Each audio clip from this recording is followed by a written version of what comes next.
আসসালামু আলাইকুম। আশা করি সবাই ভালো আছেন। It's me Ashraful Islam Lalon Italy page এবং ইউটিউব চ্যানেল যে যেখান থেকে দেখছেন সবাইকে আন্তরিক ভালোবাসা অভিনন্দন। যারা ফেসবুক থেকে দেখছেন ফেসবুক পেজটি লাইক ফলো শেয়ার দিয়ে এবং ইউটিউব চ্যানেলটি সাবস্ক্রাইব করে পাশে থাকুন, ধন্যবাদ। তো আজকের টপিকটি হলো যে ইতালি বিএফএস গ্লোবাল আজকে কি পরিমাণ রিটার্ন পাসপোর্টে ভিসা ডেলিভারি দিয়েছে এবং কি পরিমাণ রিটার্ন পাসপোর্টে রিজেক্ট দিয়েছে এবং কি পরিমাণ রিটার্ন পাসপোর্ট আবার বিএফএস গ্লোবাল কল সেন্টার থেকে কল দিয়ে পুনরায় আবার সাবমিট করতে বলেছে। এবং কি আরেকটি বিষয় হলো যেটা হলো যে বিএফএস গ্লোবালের সাথে সংযুক্ত একটি বড় ভিসা সিন্ডিকেট মাফিয়া চক্রের সাথে অভিযোগ রয়েছে। তো কিছুদিন আগে আপনারা শুনছিলেন যে বর্তমান প্রধানমন্ত্রী যে জর্জা মেলোনি ক্ষমতাসীন দলের যে একজন এমপিকে আন্দ্রেয়া দি জুসেফকে নগদ 2 মিলিয়ন ইউরো যা বাংলাদেশের 25 কোটি টাকারও বেশি অফার করেছিল। তো ওই যে নজরুল এটা অফার করেছিল ইতালি একজন এমপিকে। তো এখন বর্তমানে আবার বিএফএস গ্লোবালের যে ভিতরে যে সিন্ডিকেট এটার সাথে জড়িত যে এক মাফিয়ার নাম হলো যে শরীফ মেম্বার, ওনার বাড়ি কেরানীগঞ্জ, এটা নিশ্চিত করেছে যে রিয়ন ভাই, সজীব আহমেদ রিয়ন ভাই। তো উনি কিন্তু ইতালিতে এখন আছে যে চ্যানেল 24-এর একজন প্রতিনিধি। তো উনি কিন্তু ওই কিছুদিন আগে ওই যে মাফিয়া নজরুলের বিষয়টা কিন্তু প্রতিবেদন করেছে। তো উনি আসলে আমাদের সাথে আছে এবং কি ভুক্তভোগীদের সাথেও আছে। তো ওনাকে আমি আমার মন থেকে ধন্যবাদ জানাই। সবার কাছে একটা অনুরোধ থাকবে যে বিএফএস গ্লোবাল থেকে দুর্নীতি সরাইতে হইব। এজন্য আপনাদেরকে এই যে ভিডিওটা যে শরীফ মেম্বার কেরানীগঞ্জের যে এই যে ভিসা সিন্ডিকেট মাফিয়া এটার সাথে জড়িত বিএফএস গ্লোবালের সাথে, তো এই ভিডিওটা প্রচুর পরিমাণ শেয়ার করে দেন এবং কি তার দ্বারা যদি কেউ প্রতারণার শিকার হন অবশ্যই আমাকে আমার ফেসবুক পেজে ইনবক্সে মেসেজ দিতে পারেন বা আমাদের সজীব আহমেদ রিয়ন ভাইকেও আপনারা ইনবক্সে জানাইতে পারেন। তাহলে আমরা যেই তথ্যগুলো তার কাছে আছে, সজীব আহমেদ রিয়ন ভাইয়ের কাছে যেই তথ্যগুলো আছে এগুলো এবং কি আপনাদের যে যারা প্রতারণার শিকার হয়েছেন তাদের এই তথ্যগুলো একত্রিত করে আমরা কিন্তু একটা প্রতিবেদন তৈরি করতে পারি। আমরা সবসময় অন্যায়ের বিরুদ্ধে লড়বো এবং কি এতদিন পর্যন্ত লড়ে আসছি, অবশ্যই সামনেও লড়বো। অবশ্যই এটার জন্য আপনাদের সাপোর্ট দরকার। অবশ্যই ভিডিওটা প্রচুর পরিমাণ শেয়ার করবেন, আপনাদের কাছে অনুরোধ। কারণ কি দেখেন বিএফএস গ্লোবালের মধ্যে সিন্ডিকেট এর কারণে শত শত ভুক্তভোগীরা আজকে 1 বছর 1.5 বছর 2 বছর ধরে ভুগতেছে, ভিসা পাইতেছে না, কোনো একটা সমাধান পাইতেছে না, হয় ভিসা বা রিজেক্ট। তো এরকম চক্রান্ত বা এরকম মাফিয়াদের সাথে জড়িত যারা আছে প্রত্যেকের শাস্তি দাবি আমরা মনে করি। যেখানে ইতালি এমপি আন্দ্রেয়া দি জুসেফ নগদ 2 মিলিয়ন ইউরো অফার পাওয়ার পরও সেটাকে প্রত্যাহার করে, সেটাকে গ্রহণ না করে উল্টো ভিসা ব্যবসার সাথে জড়িত মাস্টার মাইন্ড নজরুলের কিন্তু পদক্ষেপ নিল এবং কি তাকে কিন্তু আটক করা হলো। যেখানে এত টাকা লোভনীয় অফার পাওয়ার পরও তিনি কিন্তু গ্রহণ করলো না। কিন্তু আমরা বাঙালি হইলে এতগুলা টাকা অফার পাইলে আমরা কিন্তু গ্রহণ করে ফেলাইতাম। তো বাঙালি মানেই তো এরকম। তো আসলে আপনাদের কাছে অনুরোধ থাকবে যে এই যে ভিডিওটা বিএফএস গ্লোবালের সাথে তিনি জড়িত, এই ব্যাপারটা যদি আপনারা কেউ তার কাছ থেকে প্রতারণার শিকার হন অবশ্যই আপনাদের জানানো উচিত। আমি মনে করি আপনি জানাইলে এটা কিন্তু আরও দ্রুত একটা সমাধান আসবে এবং কি ভিডিওটা শেয়ার করে দিলে সবাই জানতে পারবে। এই জন্য প্রচুর পরিমাণ ভিডিওটা শেয়ার করে দিবেন। তো আজকে ভিসার আপডেট হলো যে হতাশাজনক। আসলে আজকে যে এরকম আপডেট বা প্রতিনিয়ত এখন যা হইতেছে এটা আসলে মেনে নেওয়া যায় না। তো আজকে 5ই মার্চ 2025 রোজ বুধবার।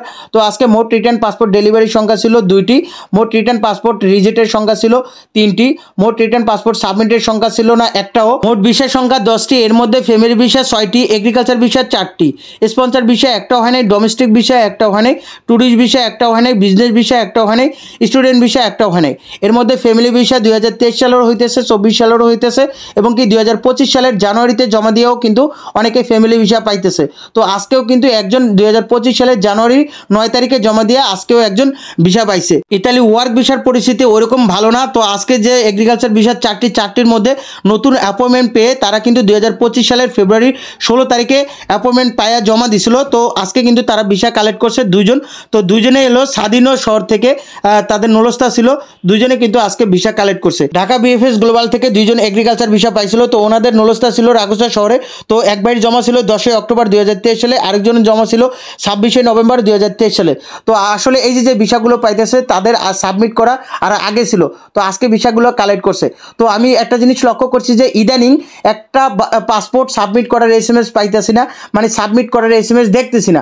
আপনাদের যদি কারো ইদানিং যদি কারো পাসপোর্ট সাবমিট করার SMS আসে অবশ্যই আপনারা কমেন্ট বক্সে জানাবেন, যদি নাও পারেন তাহলে ইনবক্সে আপনারা জানাইবেন। সর্বশেষ এটাই বলবো যে যদি আপনাদের মধ্যে কারো সাবমিট করার SMS আসে, যারা স্ক্যান কপি জমাইছেন বা রিটার্ন পাসপোর্ট এনে বসে আছেন বা যারা অ্যাপয়েন্টমেন্টের জন্য মেল করে বসে আছেন, যদি কারো পাসপোর্ট সাবমিট করার SMS আসে অবশ্যই আমাকে জানাবেন, কারণ কি ইদানিং দেখতেছি না।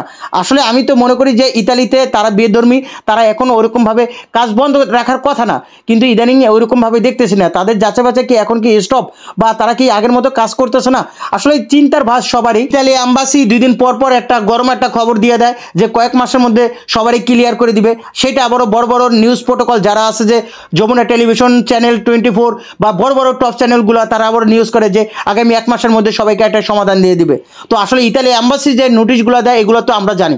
দেখেন এই যে আপনি গতকাল যে একটা ভিডিও করছি, তার আগেও ভিডিও করছি, এই ভিডিওর মধ্যে আপনাদেরকে তুলে ধরছি না যে ইতালি অ্যাম্বাসি যে নোটিশটা দেয় এটা আসলে তাদের রক পর্যন্ত আমরা চিনি।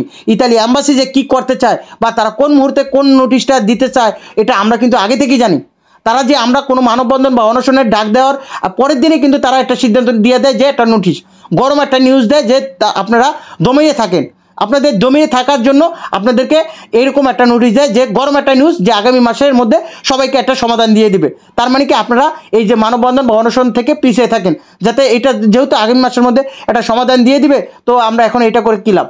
তো এখন এইটাই বলবো যে ইতালি অ্যাম্বাসি যে গরম একটা নিউজ দিচ্ছে যে আগামী মাসের মধ্যে সব কিছু সমাধান করে দিবে, তো আগামী কয়েক মাসের মধ্যে। কিন্তু আপনারা দেখছেন যে আমি না, আমার মুখের কথা না, টপ চ্যানেল, যেগুলো টপ চ্যানেল, বাংলাদেশের টপ চ্যানেলগুলোতে তারা নিউজ করছে যে আগামী 1 মাসের মধ্যে সবাইকে একটা সমাধান দিয়ে দিবে। তো কই সমাধান, কই ভাই? এই যে আজকে যে সাবমিটেড SMS দেখতেছি না, কোনো সাবমিট করতেছে না, পাসপোর্ট কোনো সাবমিট করতেছে না। এই যে ভিসা 2-1টা পাইছে, এগুলো আগে সাবমিট করা। তো এই যে সাবমিট যে ভিসা পাইছে, এই 2-1টা ভিসা দিয়ে হবে?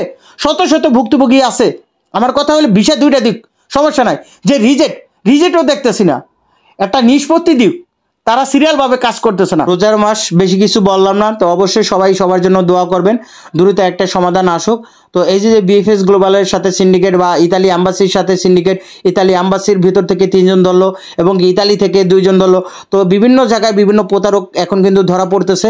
তো অবশ্যই এই যে ভিডিওগুলো আপনারা একটু শেয়ার করে দিলে, এই ভিডিওগুলো সবার কাছে পৌঁছালে, বিভিন্ন রকম প্রতারণার শিকার হলে তারাও কিন্তু এটা প্রতিবাদ করতে পারবে। তো এটাই বলবো যে ভিডিওটা একটু শেয়ার করে দেবেন। তো এতক্ষণ সাথে থেকে ভিডিওটি দেখার জন্য আপনাদেরকে অসংখ্য ধন্যবাদ। আপনারা সুস্থ থাকুন, ভালো থাকুন, আল্লাহ হাফেজ, আসসালামু আলাইকুম।